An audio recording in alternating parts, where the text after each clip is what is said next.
It's 9 o'clock, and Island Tea continues. We've got Dr. Natalie Osbourne, MD. She's general surgeon, and she's going to be talking rectal cancer. Take it away, guys. Good morning. Good morning, Dr. Osbourne. How are you doing? Good morning. I'm doing excellent. Lovely to be here with you. Thank you for taking time out your busy schedule to join us and to discuss such an important topic. So give us a briefing.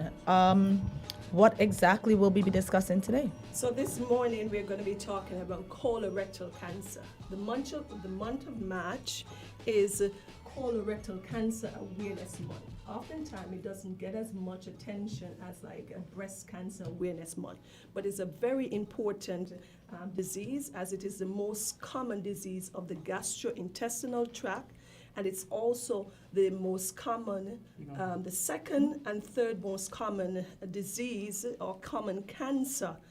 In women, it is like the second most common cancer, and in men, the third. It is right behind of breast cancer. So it's very important to know. So we need to ensure that our community is quite aware about colorectal cancer, the importance of it, the symptoms associated with it, and about diagnosing and the relevant treatment. Thank you, because I really was kind of concerned. I wouldn't say concerned. I was curious as to why this particular topic was chosen. I was like, should we be doing breast cancer or ovarian cancer because it's Women's Month? But I didn't know that the month of March was, and I'm very intrigued actually. I've actually been touched personally by colon cancer. One of my grandfathers passed, so I'm very intrigued to learn more about it. Okay, excellent, excellent. So tell us some of the things that I guess would be signs that we actually... So let me ask you a question, Natalie, because we are talking about the colorectal cancer. Could you tell us what it is, basically? First of all, that is very important so that our audience understand the disease. So colorectal cancer is cancer of the colon. I would like our audience to understand that the colon or the large bowel, it is like the final part of the digestive system. The function of the colon essentially is to reabsorb water and for the formation of stool. So we have the colon, and it is divided into different segments. We have the ascending colon, we have the cecum, the transverse colon, the descending colon, the sigmoid colon, and the rectum. Hence, it is called colorectal cancer. It's a part of the colon and the rectum. The colon, we know that it's about 1.5 meters in length, and it's or about 5 feet. And it is important to understand this disease. So there is growth. Usually once you have a colorectal cancer, it starts as a small growth and the cells multiply. Most cancers of the colon start to begin with polyps. So you have a polyp, and if it's untreated, it can go on to form a colorectal cancer. Okay, and how common is the colorectal cancer? That is very important to know. It is very common. Globally, yearly, 1.5 million persons are diagnosed with colorectal cancer yearly, and with about 500,000 deaths. So this is a disease we have to make sure that our community is well aware of it. It is the third most common cancer in the United States. So that is how prevalent it is. It is the second most cause of cancer in women and the third most common cause of cancer in men. And it is more prevalent in the developed countries as compared to developing countries, because it is very well documented that it's highly associated with diet and the Western diet, which is high in processed foods, low in fiber, and low in natural stuff. So you're saying... we have figures for SINKITs, like, because we're now getting familiar with this in SINKITs, do we have figures of what those are for SINKITs? Because it is something that we need to draw to their attention. Excellent. Yes, I went ahead along with some of my colleagues in the pathology department, and I got the last 11 years of data from 2012 to last year, 2022. So I'll give you an idea so that our listening audience would be familiar. So in the last 11 years, we've diagnosed a total of 81 cases of colorectal cancer in the Federation. And the breakdown, there were 36 cases that were male and 45 cases that were female.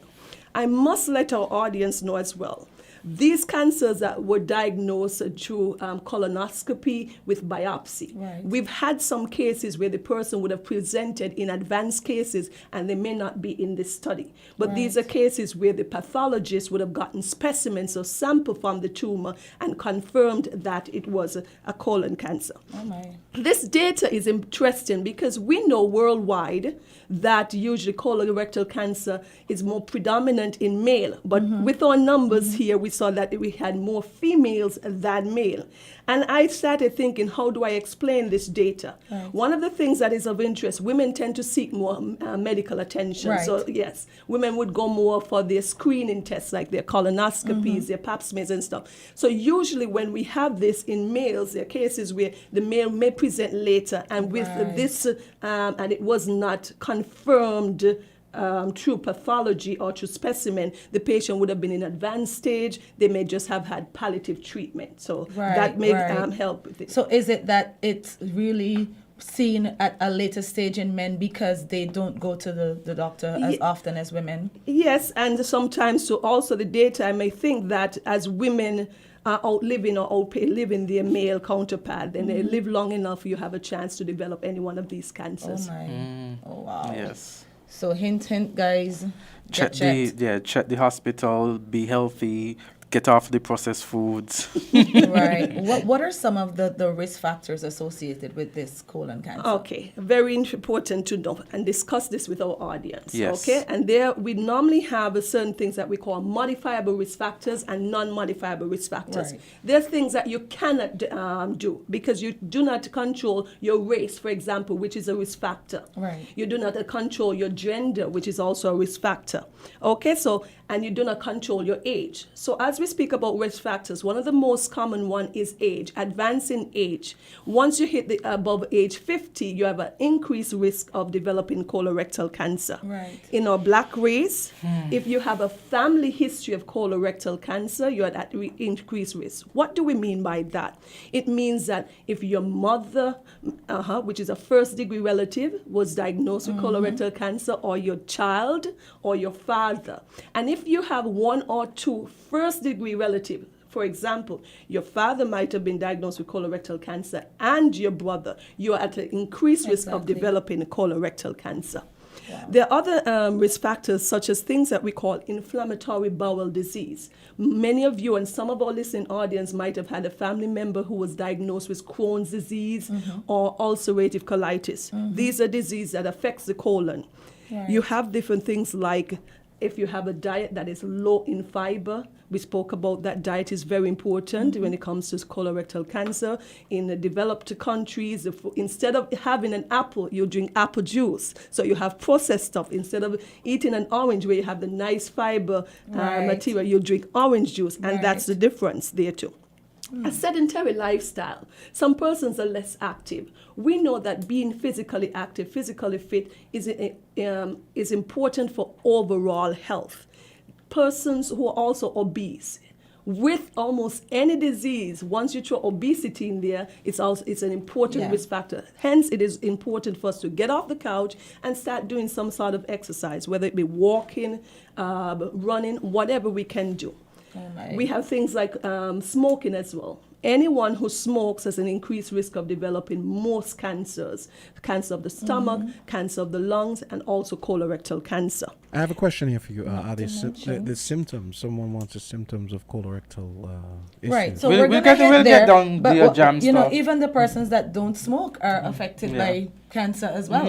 You know, secondhand smoke. So smoking and obesity are definitely high triggers. And alcoholism. It is very important what the amount of alcohol that we consume. It is always advised a woman not to consume more than 2 drinks per day and a man no more than 3, because we are finding out with the advance in medicine that persons who consume quite a bit of alcohol, they increase their risk for several different cancers, and colorectal cancer is also one of those. Is one of them. Okay. Oh my. So one of the things that I'm noticing from this list it's a list that kind of relates to a lot of other diseases. But what I feel is missing here in St. Kitts in particular, and I can only speak for here, is the education. And so I'm glad that you're bringing this to the fore. What I would like to see, and I don't know who I need to speak to for this, maybe more flyers, more pamphlets, more billboards, just educating our populace. Earlier, we were speaking about obesity. And again, it's being presented here. And so it definitely is something that we need to look at. But let's say you might not have heard all of the risk factors. What would be some of the symptoms presented that would probably give us a trigger that maybe you kind of should get tested, or you probably have it? If our listening audience take away one segment of this discussion, I think the symptoms, the signs and symptoms is the most important, because what? Ultimately, we want our persons to present early rather than late, Exactly. so that early diagnosis can lead to early treatment and lead to cure of the disease, okay, or Right. greater outcome. So we know that with colorectal cancer, some of the most common symptoms associated with this disease is a change in bowel habit. What does that mean? And I'll explain. Some persons normally go to the restroom or to the bathroom every morning. As soon as they wake up, they go 3 or 4 times. So you see that pattern change where you would go 4 times. There's some persons after every meal, they have to go and use the bathroom. So you'll see a change there. Where you would have gone twice per day, you start going once per day. What's a regular amount that you're supposed to go? There is no specific. Each person would know their body, and it is Right. encouraged that you have at least a bowel motion daily. Right. That is good bowel practice. So you'll see a change in your bowel. Some persons where they would have had constipation, they're becoming constipated more frequently or having a harder time to go off. Other persons may start having diarrhea. So that is a change in bowel habits.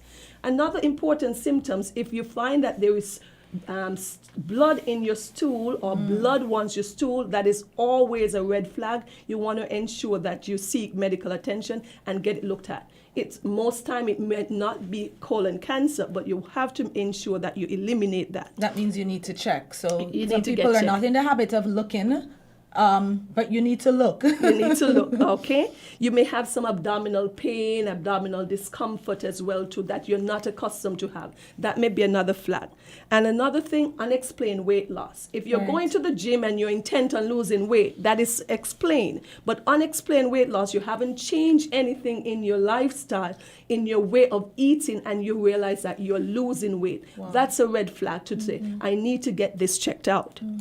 If your stool is narrow, especially if there's a colon cancer on the left side of the colon where the stool is already formed. And on the left side, most of these cancers are what we call like a form of a signet ring, like a ring shape. So it closes off or it narrows the lumen or the opening of the colon. And when that stool passes, the stool becomes pencil thin like a pencil. And so you will realize that your stool, the diameter of your stool has changed significantly. Right. That is also an important red flag. And so you may also have a loss of appetite. Your tummy may become bloated more than usual, and these are things. So there are 3 cardinal signs, or more important signs associated with colorectal cancer, and I want you to keep these in mind. Weight loss, which is unexplained, a change in bowel habits, and there's blood in the stool. You want to keep those in mind. Anytime a Right. patient presents with one or more of these symptoms, they need to get a workup. Right, Okay. right. So it's a signal. Yeah. Go get it checked. And what I noticed from some of the symptoms that you call, a lot of it comes back to stool. And I think I can't say enough. We need to start checking. I know some people just go, get up, they leave, whatever. Look back, check. Check that stool. Check that stool. Yes. So let me ask you, doctor, how is colorectal cancer diagnosed? Okay, now we come how we can diagnose it and help prevent it too. One of the most important thing is screening colonoscopy. And I can't emphasize this enough. There's certain disease you do not have a tool to diagnose and you do not have a screening study, but with colorectal cancer you do. And it is advised that everyone over the age of 50 have their first screening colonoscopy. Or if you have a family member who was diagnosed with a colorectal cancer, you want to get your colonoscopy done at least 10 years prior to when they were diagnosed. For example, Wow. you had your father diagnosed at the age of 45. So we're saying you begin your screening at age 35, 10 years prior, because at that point you can see any anomalies inside of the colon and you can take biopsy. And that is the gold standard for which we diagnose colorectal cancer worldwide. So you go in, and we said earlier that most cancers begin as a polyp. And so if you can go in and see any abnormal polyps there, you remove them and you can prevent yourself from having colorectal cancer later on. So there's not a specific age where you should go get a colonoscopy, because I think like worldwide there's an age they said like 50, at the age right. of 50. So, but if somebody in your family has presented, it's smart or advised to go get it done earlier. Excellent. So to repeat myself, I would say that at the age of 50, we should all have a screening or surveillance colonoscopy. Or if you have a family history, you want to do it at least 10 years earlier. Right. Okay? Right. Perfect. Another test, and after you've made that diagnosis, because there's some persons, you may also get what we call some blood works done. Because oftentimes person present with iron deficiency anemia. And what is that? Their blood count becomes low. So they may start to feel weak, dizzy, exhausted when they walk, and they realize something is wrong. Their face and their skin may become paler than usual. And that may prompt someone to do a blood test and see that their blood count is lower than it should be. And that will say, hey, what is going on here? We need to work up this person and see what is going on. Because oftentimes, if you have a colon cancer on the right side, you may not have any blood because it is further away from the rectum. So this person, the cancer might be there and it is bleeding slowly. But this blood is being mixed in with the stool. And so oftentimes someone may get a stool test and you're checking for blood in that stool. That's another indicator. When the test is, when the stool is tested and you find blood in it, it says, something may be up. We need to investigate more. And those are some of the things. You can do other blood tests, anything that may indicate. You may check but you don't want to check things like your liver panel test and see that they're abnormal, because that may be indicative that the disease has spread and you want to catch this disease early. So very important that we get our screening colonoscopies by the age of 50, or if you have any symptoms, you can go in earlier, because studies are showing as well too that colorectal cancer is being diagnosed earlier than 50, more and more with time. And I guess it has a lot to do with the diet that we have adopted. Wow. Makes perfect sense though. Wow. So some of the changes that persons can implement. Yeah, their apart lifestyle from the diet, changes. right? We've definitely alerted everyone, and we can't stress enough diet. But what are some of the other things that you would suggest, Doc? Especially lifestyles. Yes, remember we spoke about some of the modifiable risk factors. Right. Those are the ones that we can do something about. We cannot do anything about our age, our race, and things like that. Because even persons who are diabetic, some persons may have genetic risk factors associated with colorectal cancer. Those you cannot change. But what we can change is our lifestyle. We can exercise, lose weight, get our BMI or body mass index down to the appropriate level. We can change our diet. Get a diet rich in fruits and vegetables and high in fiber. What does that do when we say high in fiber? The fiber is like a broom sweeping through the colon, pushing out the waste material so it does not sit there and create problems. So you need a diet high in fiber. You get your apples, your oranges, your bananas, you have your lettuce, your kale, your cucumbers, anything like that. Sounds like a good smoothie. Yes. But you've got to be careful. It's important that you said that, because when you have a smoothie, it's liquid, right? You may have liquefied some of this in, but it's still better. Right, better than none at all, right? Because I add flax seeds, I add chia seeds, I add spinach. Okay, I good, try not good. to add milk.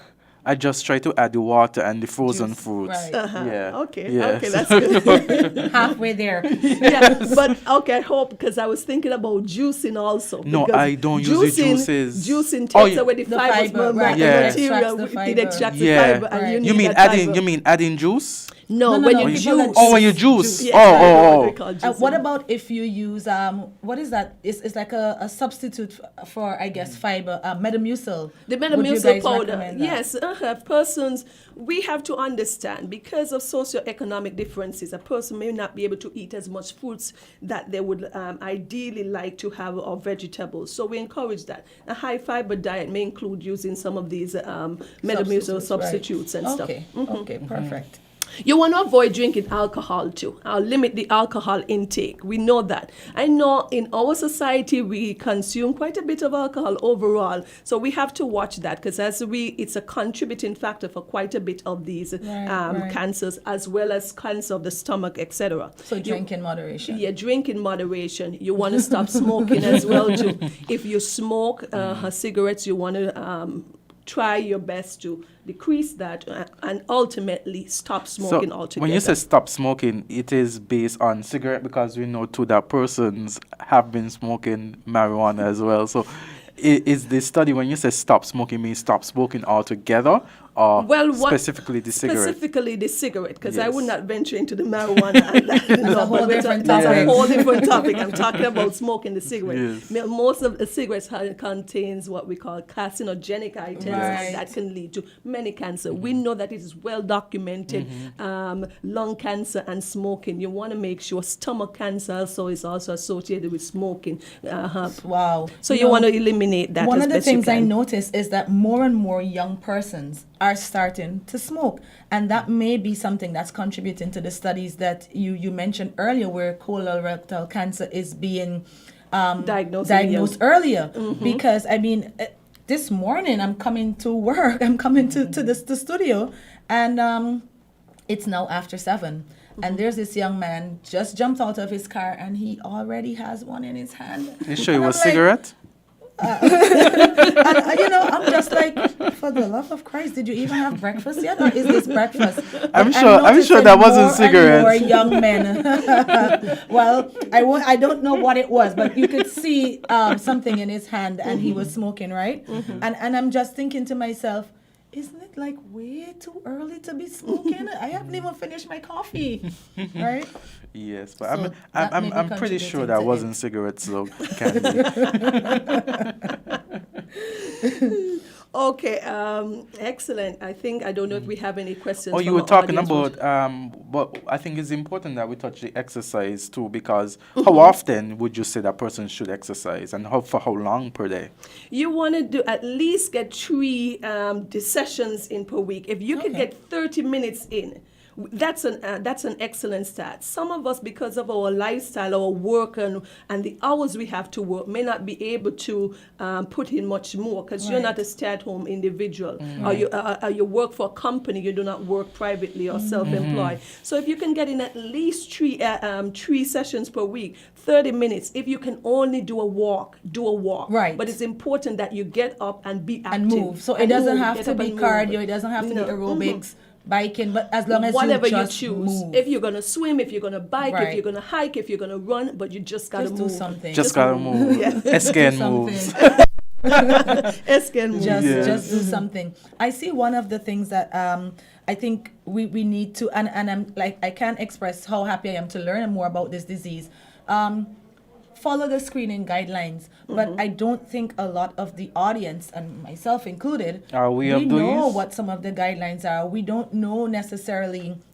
And I'm now learning some of the symptoms and some of the risk factors, and like you mentioned, modifiers. I don't think a lot of us know what the guidelines are or what we should even probably be But- paying attention to. Yes, so in terms of, for summarizing this, the guideline is just that be aware of the signs and symptoms, get checked out if you have any signs and symptoms, and importantly, your screening colonoscopy. That is going to save lives. You get your screening colonoscopy beginning at age 50 or 10 years earlier if you have a strong family history, you've had first-degree family diagnosed with colorectal cancer, so you want to do that 10 years before. And you can save yourselves a lot of problems later on if you get these screening tests. Right. Because what?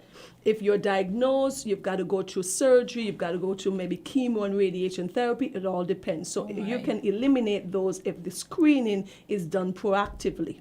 But quick question, is there a specific way to go about that? Do you just consult your regular doctor, or is there a specific outlet that you should go to? No, you present yourself to your private physician, and they can do the necessary referrals as needed. You can get that done. So it's not anything difficult. And I would tell you what, because I've heard in many different countries, it's a long waiting list just to get a screening colonoscopy. But usually we have quick turnovers here in the Federation. So that should not be something that you say you couldn't get done at all. Exactly. Okay, perfect.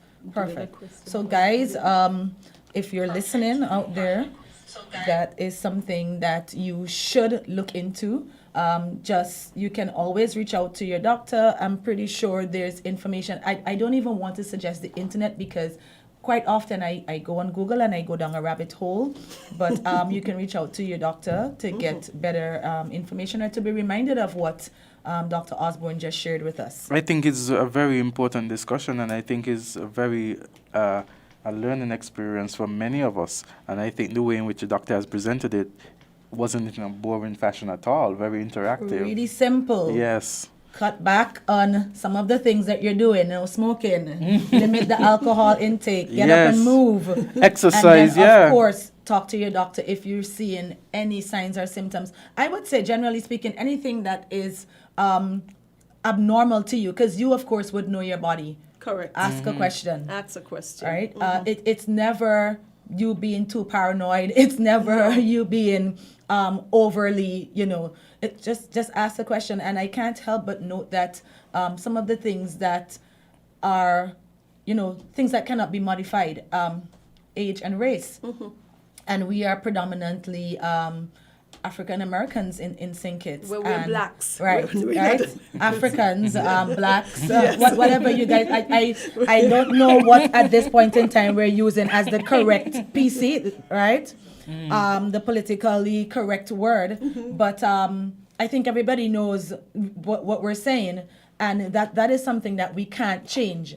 So it should be something that we keep in mind and touch base with our doctor to see how best we can control or prevent the disease. Thank you, Dr. Osbourne. Thank you so much for visiting us again and for bringing our attention to this important You're most welcome. disease. And we look forward to future discussions. Okay, thank you for having me. Thank you No so problem. much.